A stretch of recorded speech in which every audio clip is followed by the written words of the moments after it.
Ukraine के राष्ट्रपति Zelensky और अमेरिकी राष्ट्रपति डोनाल्ड ट्रंप आज व्हाइट हाउस में मुलाकात होने वाली है और इस मुलाकात से पहले चर्चा है कि यूक्रेन रूस युद्ध की कीमत आखिर कौन चुकाएगा। रूस के हालात को देखते हुए ये तो साफ हो चुका है कि वो हर तरह के फायदे में है। कीमत यूक्रेन को ही चुकानी है और यही वजह है कि ज़ेलेंस्की दुविधा में है। अगर वो पीछे हटते हैं तो रूस के साथ साथ अमेरिका के गुस्से का सामना भी करना पड़ सकता है। वहीं अगर वो डील के साथ आगे बढ़ते हैं तो उन्हें भारी कीमत चुकानी होगी। बताया जा रहा है कि रूस के साथ में युद्ध खत्म करने की एक त्वरित समझौता भी करना पड़ सकता है, जिसके बदले अस्पष्ट सुरक्षा गारंटी मिल सकती है। लेकिन इसके लिए क्षेत्र छोड़ने की बड़ी कीमत चुकानी पड़ सकती है और ऐसा होने पर मॉस्को भविष्य और ताकतवर और हो सकता है। और वॉशिंगटन में ट्रंप से मुलाकात के लिए पहुंचे ज़ेलेंस्की के सामने एक अस्तित्व वाली चुनौती जरूर नजर आती है। आपको बताएं, अलास्का में व्लादिमीर पुतिन के साथ में युद्ध विराम को दरकिनार करने वाली शिखर वार्ता के बाद ट्रंप ने ज़ेलेंस्की के लिए ज्यादा विकल्प नहीं छोड़े। फरवरी में जिस तरह से व्हाइट हाउस में उनकी पिछली यात्रा हुई थी, पिछली मुलाकात हुई थी, उस दौरान ट्रंप के साथ में काफी तल्ख तेवर जरूर नजर आए थे। तीखी बहस और सैन्य सहायता की अस्थायी रोक ने हालात को और भी ज्यादा नाजुक बना दिया था। उस समय की जो वार्ता थी वो काफी गर्म मिजाज वाली नजर आई थी। लेकिन इस बार ज़ेलेंस्की के साथ यूरोपीय नेताओं का एक समूह भी है, लेकिन उनके पास में निर्णायक शक्ति नहीं है। लेकिन उनकी समूह की जो मुंह है का जो एक ताकत है वो क्या रूप दिखाएगा, ये देखने वाली बात है। ये जो समूह है ये ट्रंप से ये जानना चाहेगा कि ज़ेलेंस्की और पुतिन के साथ त्रिपक्षीय बैठक की योजना में अमेरिका यूक्रेन को क्या सुरक्षा गारंटी दे सकता है। अलास्का में रूसी राष्ट्रपति व्लादिमीर पुतिन से बैठक में अमेरिकी राष्ट्रपति डोनाल्ड ट्रंप भले ही कोई परिणाम हासिल करने में विफल रहे, लेकिन अब उन्होंने गेंद एक तरह से यूक्रेनी राष्ट्रपति ज़ेलेंस्की के पाले में डालने की कोशिश की और ज़ेलेंस्की को युद्ध समाप्त करने की नसीहत दी। आज हम इसी पूरी मीटिंग के बारे में चर्चा करेंगे और सभी मुद्दों पर हमारे साथ में जो तमाम खास मेहमान हैं हम उनसे जानने की कोशिश करेंगे कि आखिर ये मुलाकात कितनी महत्वपूर्ण है। लेकिन उसके पहले जानिए, राष्ट्रपति डोनाल्ड ट्रंप ने बैठक से पहले ये जरूर स्पष्ट कर दिया है कि यूक्रेन में युद्ध खत्म करने के लिए ज़ेलेंस्की को रूस की कुछ शर्तों पर सहमत होना होगा। और अब वो शर्तें क्या हैं, चलिए ये भी आपको जल्दी से बता देती हूँ। दरअसल ज़ेलेंस्की के सामने दो बड़ी शर्तें रखी गई हैं। पहली शर्त है क्रीमिया का दावा छोड़ें, कानूनी रूप से रूसी नियंत्रण में क्रीमिया हो और यूक्रेन की संप्रभुता को बड़ा झटका लगेगा। बंदरगाह, ऊर्जा संसाधन यूक्रेन से इस दौरान छिन सकते हैं अगर ऐसा होता है तो। और काला सागर में यानी ब्लैक सी में सैन्य स्थिति कमजोर हो जाएगी। अब अगर हम दूसरी शर्त की बात करें, पहली शर्त और दूसरी शर्त दोनों जरा जान लीजिए। क्रीमिया का दावा छोड़ने की बात है, यूक्रेन की संप्रभुता को बड़ा झटका लगेगा क्रीमिया का अगर छोड़ा जाता है। दूसरी शर्त ये कि कोई अनिवार्य सैन्य गारंटी नहीं होगी और नाटो में शामिल ना होने की बात भी कही गई है। बंदरगाह, ऊर्जा संसाधन यूक्रेन से छिन जाएंगे, पहली शर्त को अगर यूक्रेन मानता है क्रीमिया के दावे के अनुसार। और नाटो में शामिल अगर नहीं होता है तो सामूहिक रक्षा की कोई सुरक्षा नहीं मिलेगी। दरअसल नाटो से ही एक तरह से विवाद रूस और यूक्रेन के बीच में शुरू हुआ था। अब इन दोनों बड़ी शर्तों की एक और बड़ी बात है कि काला सागर में सैन्य स्थिति जाहिर सी बात है यूक्रेन की कमजोर हो जाएगी, लेकिन रक्षा बजट लंबे समय तक बढ़ाना हो सकता है नाटो में अगर शामिल नहीं होते हैं तो, क्योंकि जाहिर सी बात है एक नाटो ही एक तरह से ढाल के तौर पर यूक्रेन की नजर आता है। और सबसे महत्वपूर्ण बात इसको और इस तरह से समझिए कि जिस तरह से नाटो में शामिल नहीं होने की बात होती है तो ये अपने आप में बहुत महत्वपूर्ण हो जाता है कि यूक्रेन के पास में फिर बचा क्या। अब चलिए जान लेते हैं कि क्रीमिया रूस के लिए जरूरी इतना क्यों है। दरअसल काला सागर और आजोव सागर के बीच में ये मौजूद है। अब कर्च पुल के जरिए रूस को क्रीमिया जोड़ता है। रूस में गर्म पानी वाला एकमात्र नेवल बेस यही माना जाता है। और आपको ये भी बता दें 1994 में सोवियत संघ ने यह हिस्सा एक तरह से यूक्रेन को सौंप दिया था। 2014 में रूस ने इस इलाके पर अपना कब्जा कर लिया। 2014 तक अब तक कम से कम 20 अरब डॉलर से ज्यादा का रूसी निवेश इस इलाके में नजर आता है। 2022 में यहीं से यूक्रेन के खिलाफ बड़े ऑपरेशंस जो हैं वो एक तरह से शुरू रूस की तरफ से नजर आए थे। यूक्रेन के खिलाफ यहीं से ही एक बड़े ऑपरेशन को अंजाम देना शुरू हुआ था। तो क्रीमिया हो या फिर नेटो का मामला अपने आप में बहुत महत्वपूर्ण हो जाता है। अब जब आज ये मीटिंग होगी तो इस दौरान कई बड़ी बातें जरूर सामने आएंगी, समझने की कोशिश करेंगे। हमारे साथ में खास मेहमानों का पैनल जो है वो जुड़ रहा है, आपको जल्दी से मिलवा देती हूँ। हमारे साथ डिफेंस एक्सपर्ट के तौर पर रिटायर्ड मेजर जनरल अभय कार्की जी जुड़ रखे हैं, पूर्व राजदूत मंजू सेठ जी सब इस चर्चा में हमारे साथ में मौजूद हैं, जियोपॉलिटिक्स एक्सपर्ट डॉक्टर धीरज कौल इस समय हमारे साथ में जुड़ रखे हैं। आपको ये भी बता दें, विदेश मामलों की जानकार प्रोफेसर स्वर्ण सिंह इस समय हमारे साथ में जुड़ रखे हैं। साथ ही डॉक्टर जाकिर हुसैन भी हमारे साथ में जुड़ रखे हैं, विदेश मामलों के जानकार हैं। आप सभी का इस चर्चा में बहुत बहुत स्वागत है। मैं लेकिन जाकिर हुसैन साहब आप ही से इस पूरी चर्चा की शुरुआत करना चाह रही हूँ। विदेश मामलों का आप काफ़ी अच्छे से लगातार इस पूरे मामले को नज़र बनाए हुए हैं और लगातार उस पर स्टडी भी कर रहे हैं। सर ज़रा समझाइए ये मुलाकात कितनी इंपॉर्टेंट है। ये मुलाकात बहुत ही इम्पोर्टेंट है। ये अलास्का का अगला स्टेप है, अगला चरण कहा जा सकता है, जिसमें ट्रंप और पुतिन एक साथ मिलकर बातचीत किया था, लेकिन पब्लिक में कुछ ऐसा आया नहीं। लेकिन धीरे धीरे जो है इनके विटकॉफ और लोगों ने इसका थोड़ा थोड़ा परतें खोली हैं। उसमें ये लग रहा है कि ट्रंप ने एक बात अपने सोशल ट्रूथ में भी कह दिया है कि इस मसले का अगर कोई निवारण कर सकता है तो वो ज़ेलेंस्की ही कह सकते हैं और उनको ये चीज़ माननी पड़ेगी। और दो लाइनें रेखाएं उन्होंने खींच दी हैं, रेड लाइंस, जो आपने अपनी रिपोर्ट में भी बताया कि अब जो है क्रीमिया के वापस नहीं जा सकते, नंबर 1। नंबर 2, यूक्रेन जो है नेटो के में नहीं मिल सकता। तो अब बात यहीं पे आके रुक गई है और दो तीन चीज़ें जो हैं आगे बढ़ने जा रही हैं, जैसा कि रिपोर्ट्स और सारे लीक न्यूज़ आ रही हैं। नंबर 1 ये है कि नेटो की आर्टिकल 5 है, जिसमें कलेक्टिव सिक्योरिटी की बात की गई है कि एक के ऊपर अटैक तो सबके ऊपर अटैक माना जाता है। कुछ इसी तरीके का एग्रीमेंट होगा जिसमें पुतिन तैयार हो गए हैं कि अगर सारी चीज़ें हो जाती हैं तो हम इसको मानने को तैयार हैं। अब इसमें कंडीशन उन्होंने ये लगाई है कि डोनबास का रीजन जो है तो ये जो है बहुत ही मिनरल रिच है और इंडस्ट्रियली डेवलप है, जिसको यूएसएसआर के ज़माने में रशिया ने डेवलप किया था। ये रशिया ले लेगा और क्रीमिया ले लेगा। उसके बाद कहीं ना कहीं जो है टेरिटोरियल गेन को वो छोड़ देगा। अब देखना यह है कि ज़ेलेंस्की इस पे तैयार हो रहे हैं। उन्होंने कहा है कि ना तो टेरिटरी हम छोड़ेंगे, ना नेटो का उनका जो डिज़ायर है वो हम छोड़ेंगे। तो लेकिन ट्रंप ने एक ख़ास बात सिग्नल ये दे दिया है कि कुछ ऐसा नहीं होने जा रहा है। अगर आप लड़ाई नहीं लड़ना चाहते, लड़ाई कंटिन्यू रखना चाहते हैं तो आप ये मान के चलिए कि अमेरिका उसमें उतना बढ़ चढ़ के हिस्सा नहीं लेगा, आपको सारी खमियाजा भुगतना पड़ेगा। तो कहीं ना कहीं ट्रंप ने अपनी रेड लाइन शो कर दी है। उसके बावजूद भी जो है ज़ेलेंस्की जा रहे हैं, पूरा यूरोप जा रहा है, तो यह इसी के बीच में कहीं ना कहीं एक एग्रीमेंट होंगे। पुतिन का बहुत इंपॉर्टेंट है सर, क्योंकि जिस फ्लिप की भी हम बात कर रहे थे, आखिर ये है क्या, ये मैं अपने दर्शकों को बताऊं। दरअसल ये framework for lasting immediate peace, जिसे हम फ्लिप कह रहे हैं, युद्ध विराम पर कोई ठोस सहमति बने, ये जरूर कोशिश रहेगी कहा जा सकता है। और फ्लिप आखिर क्या है, युद्ध विराम क्या है? ट्रंप प्रशासन की तरफ से दरअसल ये अंतिम और तत्काल शांति रूपरेखा तैयार की गई है और ये इस प्रस्ताव में क्या है, उसमें है युद्ध रोकने की तमाम शर्तें, रूस और यूक्रेन के बीच में सीमाओं का अस्थायी निर्धारण और भविष्य की सुरक्षा गारंटी शामिल करना है।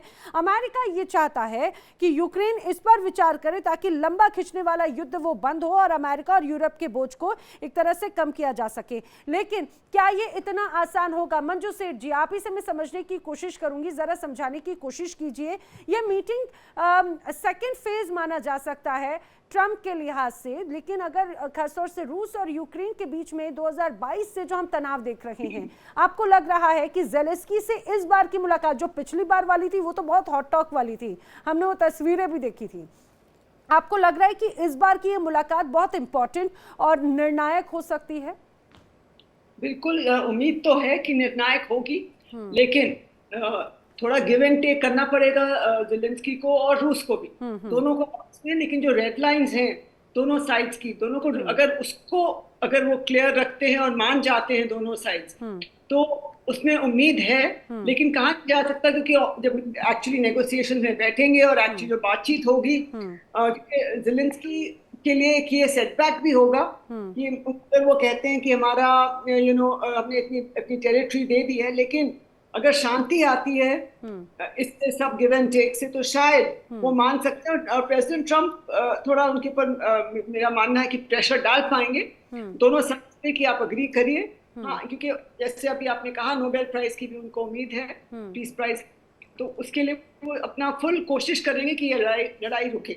लेकिन साथ में यूरोप साथ में खड़ा हो गया प्रेसिडेंट ज़ेलेंस्की के साथ और कह रहा है कि हम आपके साथ हैं। और जो ये गारंटी की बात हो रही है, सिक्योरिटी गारंटी की जो बात हो रही है, या जो आपने जैसे कहा कि एक नेटो मेंबर पे सब पे माना जाएगा अटैक, हालांकि यूक्रेन को लिए उन्होंने क्लियरली कह दिया कि नेटो मेंबर नहीं है।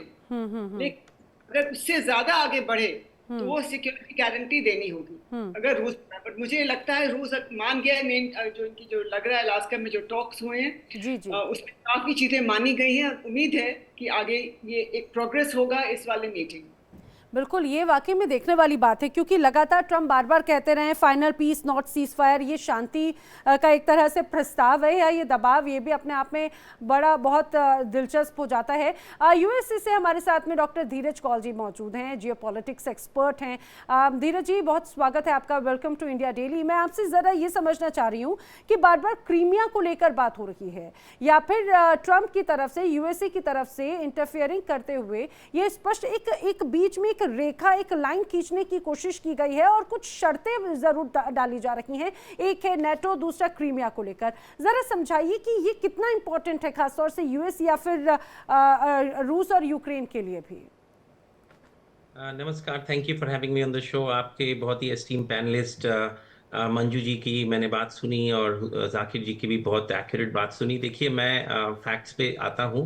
मैं पर्सनली मल्टीपल टाइम्स यूक्रेन का दौरा कर चुका हूँ। I have been to Zaporizhzhia, I have been to Crimea, very beautiful place. तो पहले तो ये समझना जरूरी है, आप हिस्ट्री में जाइए, जब यूक्रेन सेपरेट हुआ था तो कितनी बड़ी डिमांड थी यूक्रेन के सेपरेशन की। One of the least, I repeat my self, Ukraine was one of the most pro-Russian favoring country and Belarus which did not really want it. लेकिन हो गया। लेकिन जो ईस्टर्न एरिया ऑफ रशिया है वो लोग हमें यूक्रेन है, वो लोग हमेशा प्रो रशियन माइंडसेट के हैं। वो हमेशा बहुत उनकी फैमिलीज क्रॉस रहती हैं। तो ईस्टर्न यूक्रेन में बहुत स्ट्रांग, आप देखेंगे रशियन ही मोस्टली बोली जाती है। वेस्टर्न यूक्रेन में यूक्रेनियन बोली जाती है, जो पोलैंड एरिया के पास है। तो बड़ा स्ट्रांग आपको वो दिखेगा एथनिक बायस और प्रायोरिटीज।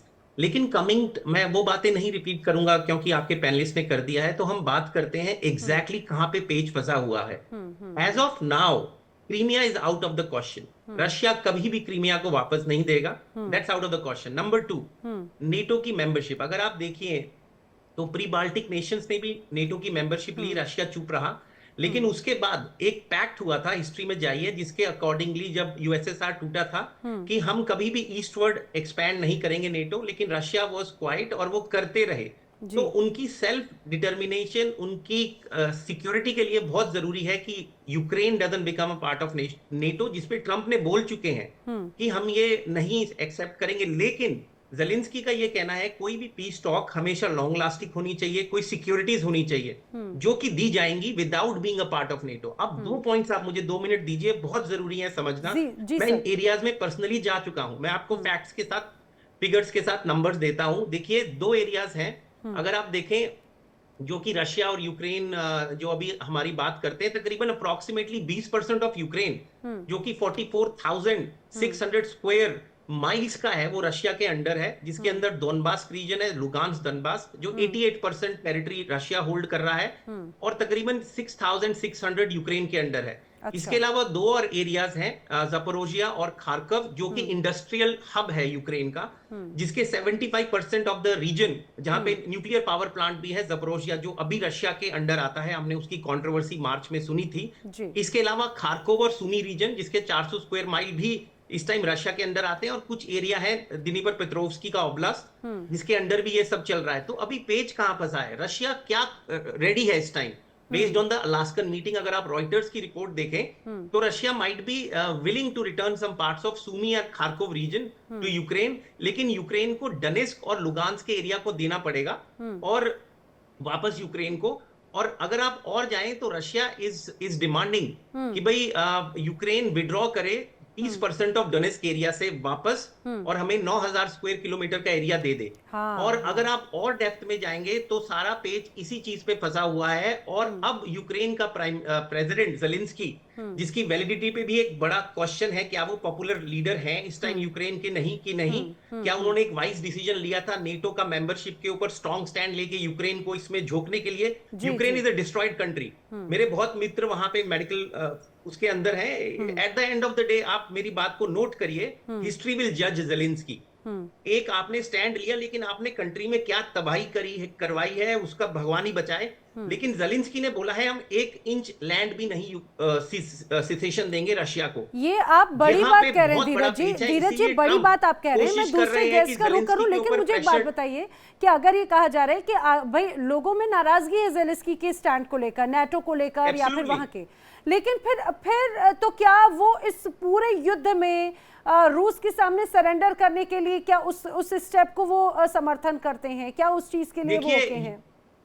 हाँ, मैं 1 मिनट में बताना चाहूंगा, ये वर्ड ही गलत है सरेंडर। क्योंकि आप सोच कर देखिए, आप न्यूक्लियर मिसाइल्स लगवाने वाले हैं रशिया के बॉर्डर पे, one of the biggest area of Russia, जो कि पोर्ट लगता है वहां से, और वहां पे ब्लैक सी का भी मूवमेंट है। तो ये सरेंडर की बात ही नहीं। आपने एक एग्रेसिव अप्रोच दिखाया कि वहां पे आप नेटो की मेंबरशिप लेना चाह रहे हैं, जिसपे रशिया डे 1 से मना कर रहा है। उसके बाद आपने तबाही करवाई, और obviously Russia is an aggressor, there is no question about it, उसको भी जज किया जाएगा। लेकिन ये बोल देना कि भाई ये वन वे प्रोवोकेशन है, this is I personally do not believe, and history will take the judgment. लेकिन ज़ेलेंस्की एक बहुत ही खतरनाक काम कर रहे हैं। उन्होंने स्टेटमेंट दी है कि हम 1 भी इंच लैंड नहीं देंगे।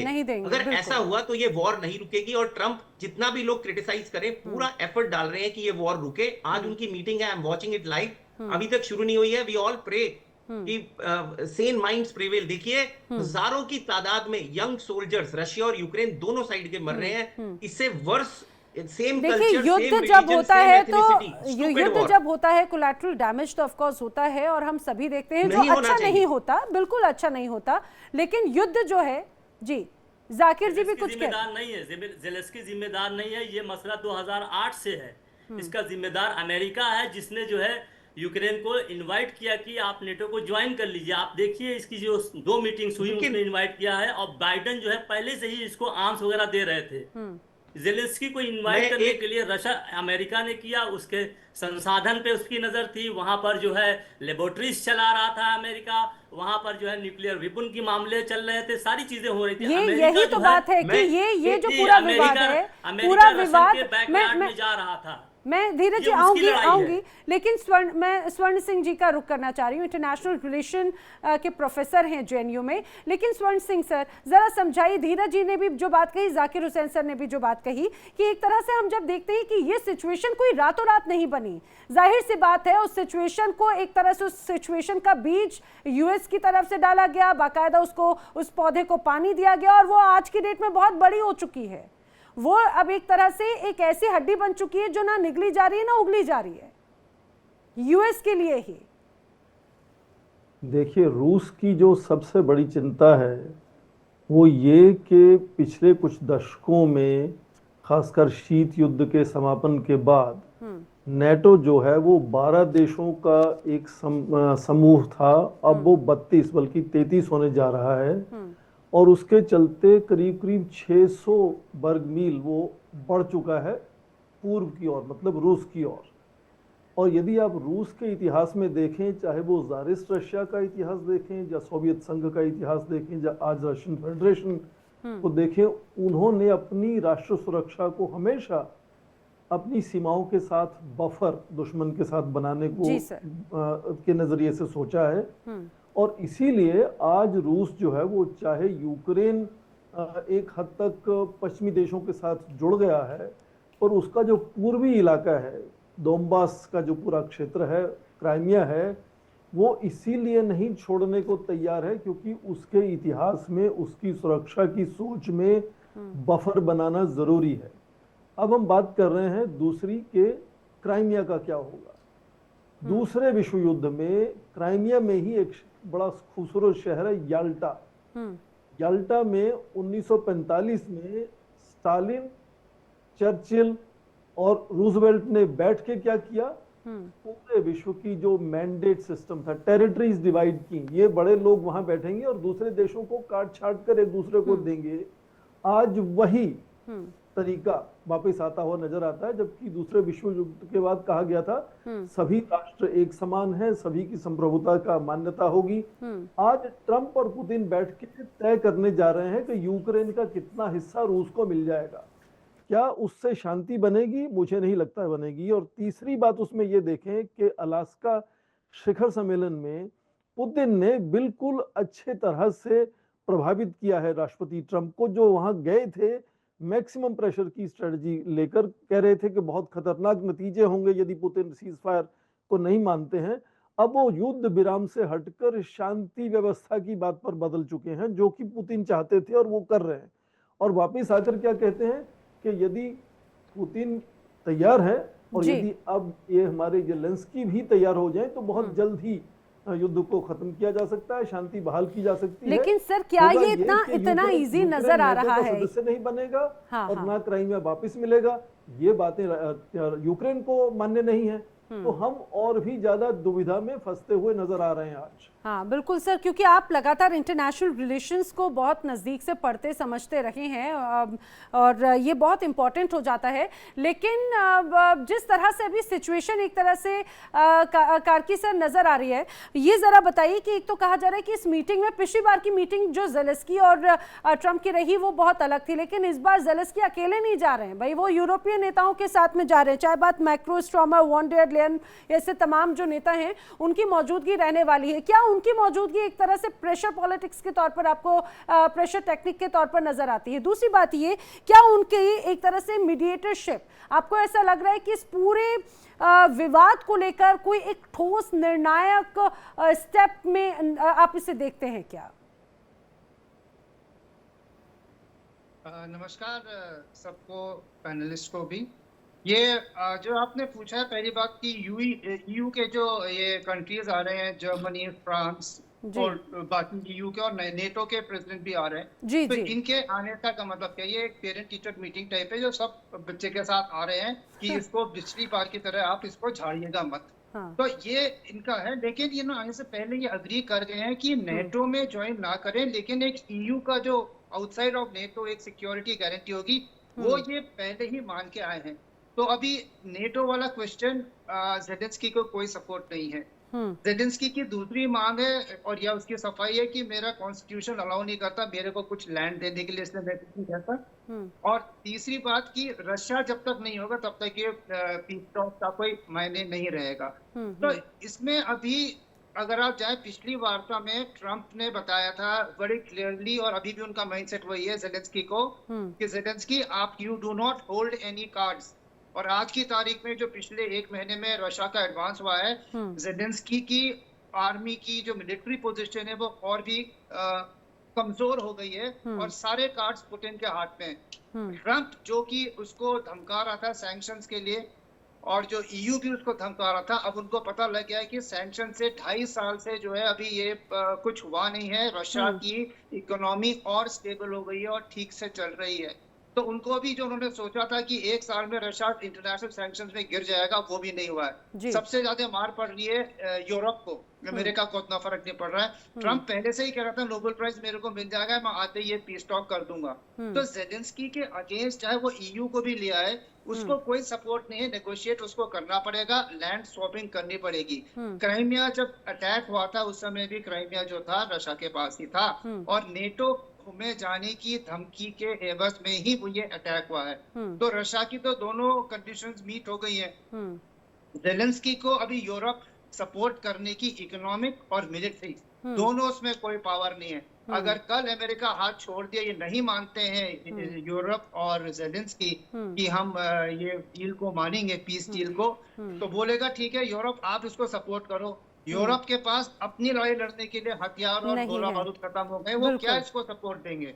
तो ग्राउंड सिचुएशन सबको पता है। अभी एक फेस सेविंग होगा, ज़ेलेंस्की हल्ला गुल्ला करेगा, अगर ज्यादा ही होगा हो सकता है ज़ेलेंस्की को भी, क्योंकि वो वापस अगर जाएगा ऐसे तो वैसे भी वो गद्दी से जाएगा।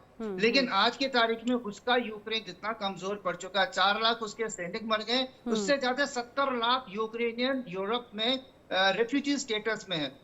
3 साल से वो 2.5 साल से वो कंट्री जो है उसकी इकोनॉमिक वायबिलिटी ही खत्म है। अब बिल्कुल। फॉरेन एड पे वो लड़ाई लड़ रही है। एक आईसीयू में, जैसे पहले तो वो ड्रिप में था, आज वो वेंटिलेटर पे है। वो अपने दम पे खड़ा नहीं हो सकता, लड़ना दूर की बात है। और सर ये तो बहुत इंपॉर्टेंट बात है, क्योंकि जब ये पूरे युद्ध की शुरुआत हुई थी बार बार यही बात हो रही थी कि रूस के मुकाबले यूक्रेन उतना मजबूत नहीं है, लेकिन फिर भी ये जो जंग है, हम 2022 से 2025 में है, उस जंग की तस्वीर अभी यथावत नजर आती है। शुरुआत में जो बैक पावर की बात हो रही थी मंजू जी, ये लग रहा था कि भाई वो यूएस का ही सपोर्ट है, लेकिन अब देखिए सिचुएशन क्या।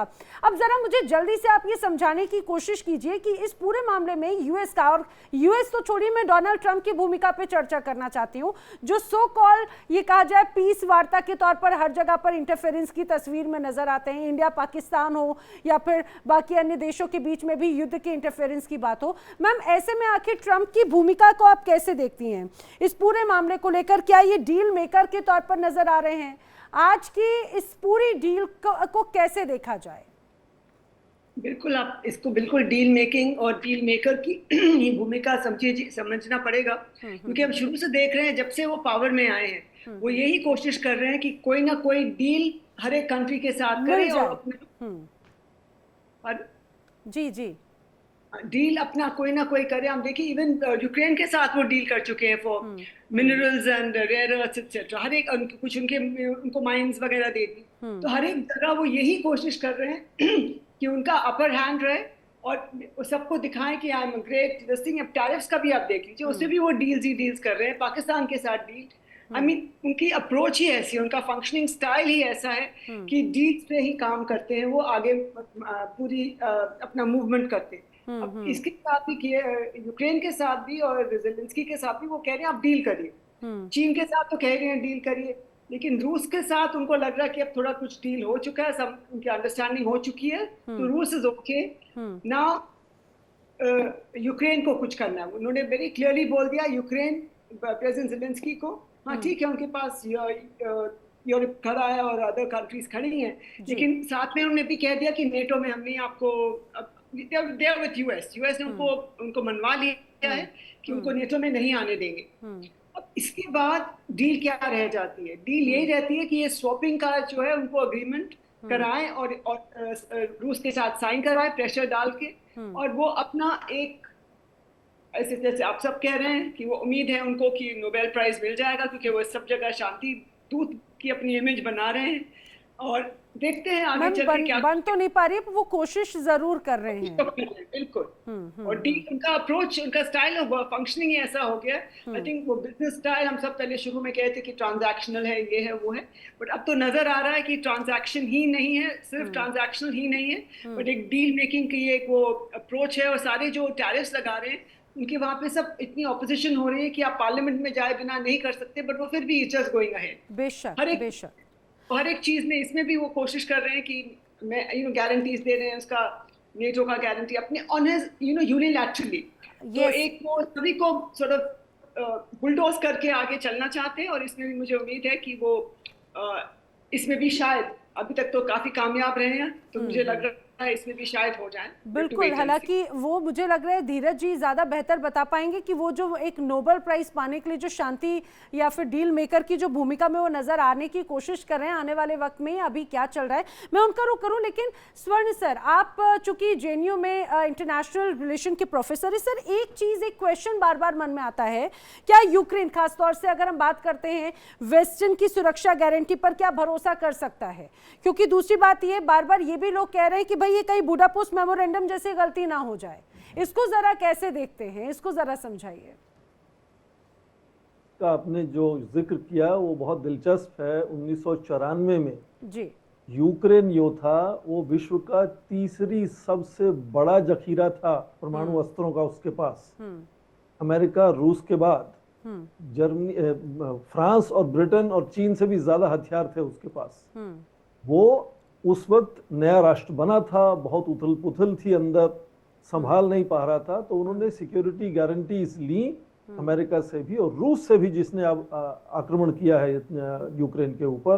कि वो उसकी सुरक्षा बनाए रखेंगे। आपने बड़ा अच्छा कहा कि ये अभी जो सिक्योरिटी गारंटीज की फिर से बात हो रही है, उसमें ही कितना कंफ्यूजन है। अलग अलग Yes. आप उर्सुला फॉन्डर लेयन की बात सुने, वो कुछ और कह रही हैं, राष्ट्रपति ट्रंप कुछ और कह रहे हैं, जेलेंस्की कुछ और।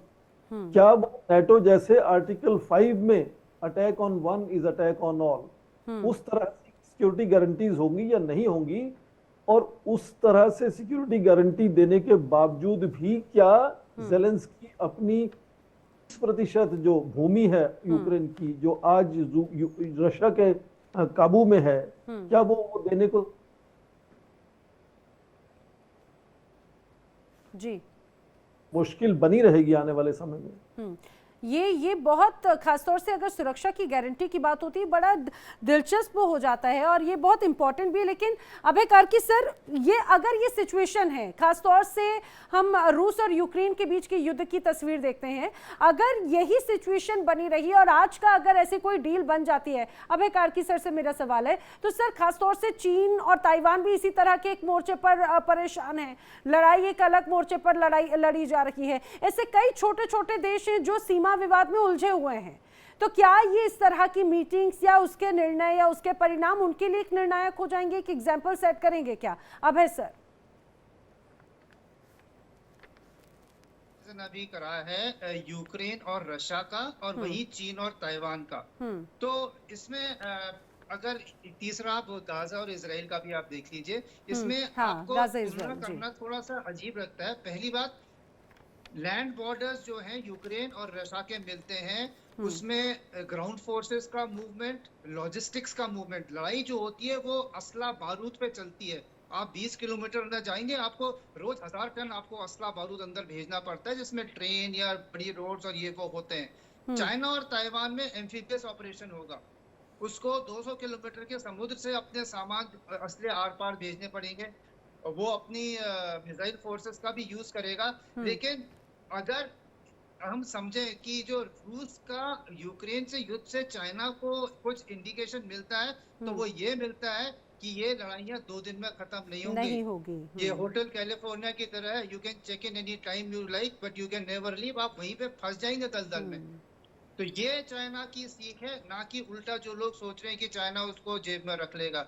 ताइवान में भी जब एक बार रेजिस्टेंस और स्ट्रगल होगी, तो चाइना की जो एम्फीबियस फोर्सेस वहां पे हैं, कोई ब्रिज नहीं है, कोई लैंड नहीं है, उनको समुद्र से आर पार करना पड़ेगा। और जब समुद्र से आर पार होता है तो वो शिप जो होता है एक अपने आप में एक टारगेट होता है। तो हो सकता है इनिशियली उनको अपना पूरा ब्लास्ट करके अंदर तक आ जाए, लेकिन पूरा कामयाबी करना और पूरी वहां की ताइवान की जनता को जीरो पे लाना, जो कि वो खड़े हैं, और बहुत मुश्किल होगा। तो चाइना के लिए भी ये सीख 2 किस्म की है, मैं कर सकता हूँ लेकिन करके क्या निकल सकता हूँ, रशिया की तरह 3 साल तक तो नहीं फंसूंगा।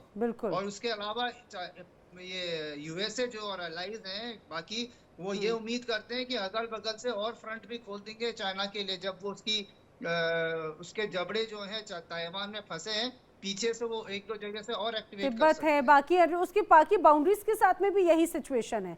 लेकिन वही बात है कि हालांकि आज की मीटिंग पर बहुत सी चीजें जो है वो डिपेंड करती हैं जाकिर हुसैन जी, लेकिन इस पूरे मामले में, इस पूरे आज की मीटिंग में खासतौर से अगर हम यूरोप की भूमिका की बात करें, तो वो जरा समझाइए कि आखिर यूरोप की भूमिका आपको किस तरह से नजर आती है। खासतौर से एक ये भी कहा जा रहा है कि भाई जो समझौता है कहीं ऐसा ना हो कि जिसमें पूरी तरह से फ्री हैंड जो है वो रूस को मिल जाए यूक्रेन के लिहाज से, या फिर कंट्रोल पूरी तरह से अमेरिका के हाथ में हो जाए, तो वो भी दिक्कत है।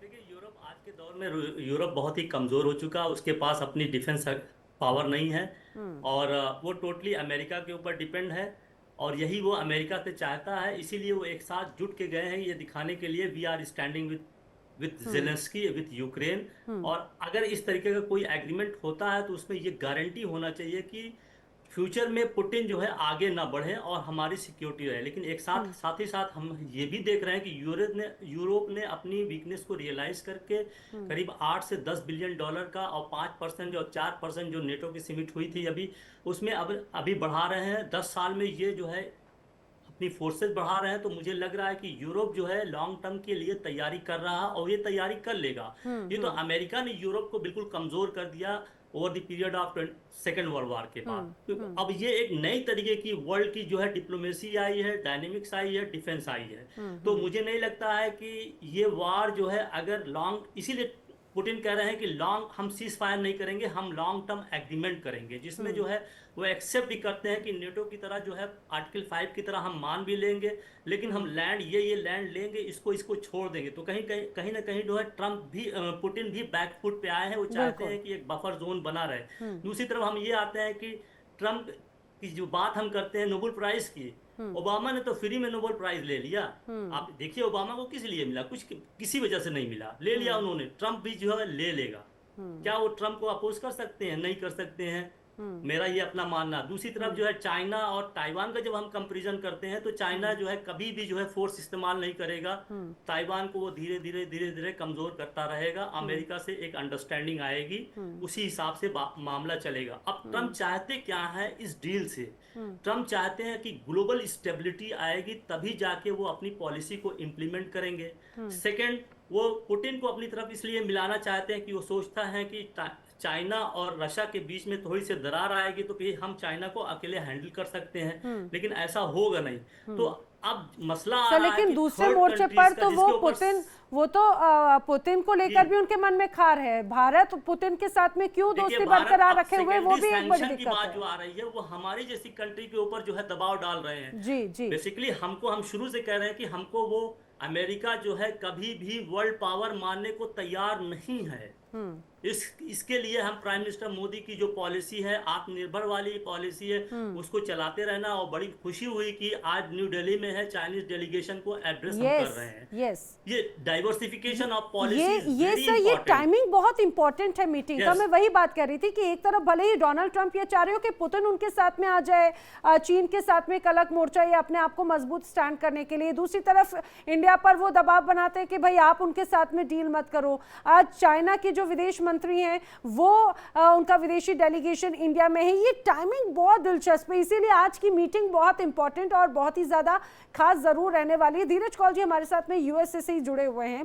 धीरज जी, जिस तरह से हम नोबेल प्राइज की बात कर रहे थे वो तो है ही, जरा बताइए कि ट्रम्प की बॉडी लैंग्वेज इस दौरान आखिर क्या आपको नजर आती है? क्या वो प्रेशर में नजर आ रहे हैं? क्योंकि जाहिर सी बात है भाई, वो अभी उनके इस पूरे टेन्योर में दुनिया के अलग अलग मोर्चों में इस समय एक अलग अलग तरह की सिचुएशन बनी हुई है, चाहे बात वो इजराइल गाजा की हो, रूस यूक्रेन की हो, इवन बीच में इंडिया पाकिस्तान के बीच की भी थी, लेकिन इंडिया अपने आप में चीज़ों को होल्ड करने में, समझने में, सेटल करने में सक्षम है।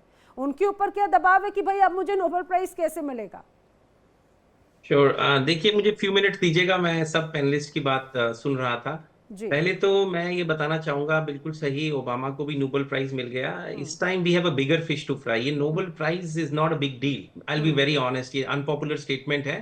जिस लेवल पे ट्रम्प है ये उसकी सिग्निफिकेंस नहीं है। मैंने बहुत क्लोजली ट्रम्प का कैंपेन फॉलो किया है, बहुत इंटरव्यूज इंडियन मीडिया में भी दिए हैं। उनका one of the biggest thing was world peace, जिसकी वजह से जो स्विंग वोटर्स मिलते हैं डेमोक्रेट के, वो उनको मिले।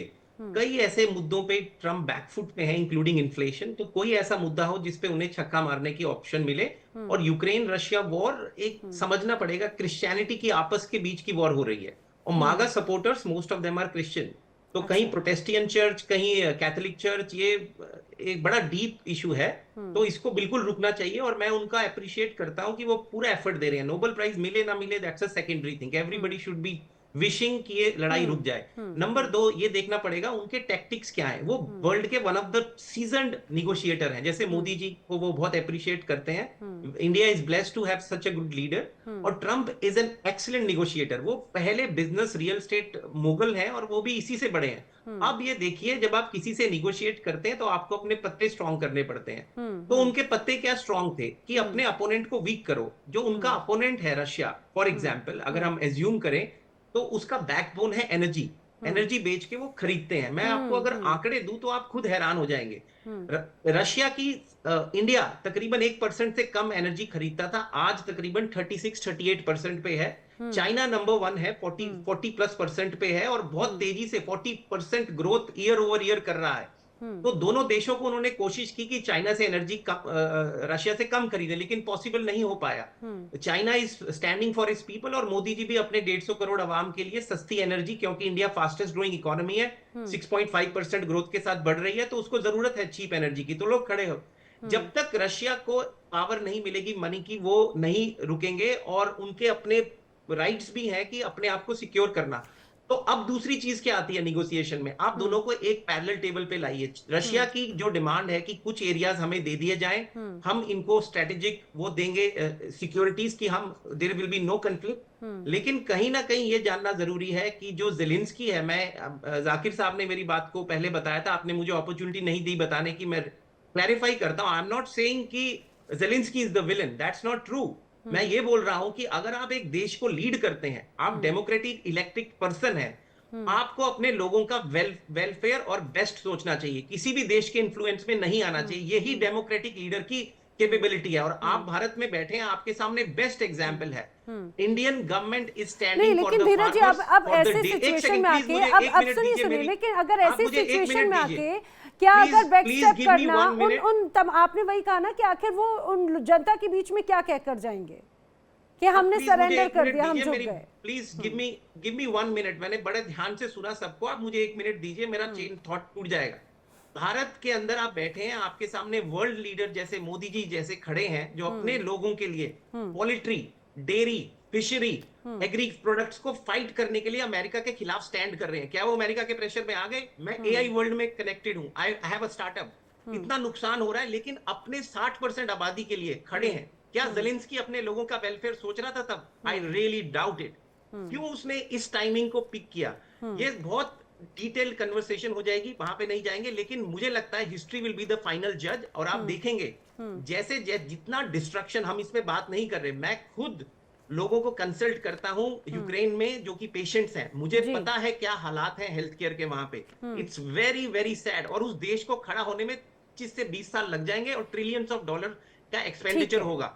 और अब उनके जो रेयर अर्थ मेटल्स हैं, उनके कॉन्ट्रैक्ट हो चुके हैं। आम यूक्रेनियन के लिए वॉर से क्या लाभ हुआ, ये सोचने की जरूरत है। ठीक है, ये आम व्यक्ति को, खासतौर से यूक्रेन के बाशिंदे को क्या लाभ हुआ ये तो नहीं पता, लेकिन नुकसान तो बहुत ज़्यादा साफ तौर से ज़रूर नज़र आता है, ये ज़रूर कहा जा सकता है। लेकिन आखिर देखिए, वही बात है कि जब युद्ध होता है तो नुकसान दोनों पक्षों की तरफ से होता है, अभय कार्की जी। और ख़ासतौर से अगर युद्ध को देखें तो अब यूक्रेन आपको किस पोजीशन में नज़र आ रहा है? नेगोशिएबल की अभी कंडीशन में नज़र आता है क्या सर? क्योंकि लास्ट का टाइम है, मैं चाहूँगी आप 30 सेकेंड्स में जवाब दीजिए, मैं बाकी गेस्ट का भी रुक कर लूंगी।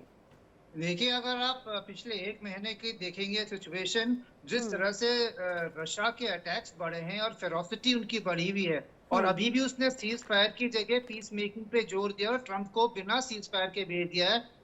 ट्रंप ने भी उसको समझाना है ज़ेलेंस्की को कि the tide is against you, आप और एरिया लूज कर जाएंगे अगर आज नहीं मानेंगे। उनकी 70% जो रेफ्यूजी पॉपुलेशन यूरोप में घूम रही है, 70 lakh women have been forced into the streets out there। उसने अपनी जनता को जमीन क्या मिट्टी में मिला दिया है, और आगे और जाते होगा। he is a failed leader, though he may have still support in the war time, पर वो उस कंट्री को कहां से कहां ले गया है, और आगे का अगर उसको विजन है, अगर उसने he has to cut his losses, उसने पीस डील ले लेना चाहिए, बाइज्जत यूरोप की सिक्योरिटी गारंटी ले ले, क्रीमिया उसको मिलना नहीं है, जो रशिया आ गया है वो मिलना नहीं है, और भी चला जाएगा। यानी कि कहीं ऐसा ना हो कि अगर अपनी बात पे अगर अड़े रहे तो जो भी है हाथ में कहीं वो भी ना निकल जाए। ये हालांकि आज की मीटिंग पे बहुत कुछ चीज़ें निर्भर करती हैं, इस पर नज़र रहेगी। वक्त की कमी है, लेकिन आप सभी मेरे साथ इस चर्चा में शामिल हुए, आप सभी का बहुत बहुत धन्यवाद, आपने वक्त निकाला। लेकिन कुल मिलाकर ये ज़रूर कहा जा सकता है कि आज की मीटिंग ज़ेलेंस्की के साथ में ट्रंप की बहुत इंपॉर्टेंट रहने वाली है, और इस मीटिंग पर भी हमारी नज़र लगातार बनी हुई है। आप बने रहिए इंडिया डेली के साथ में।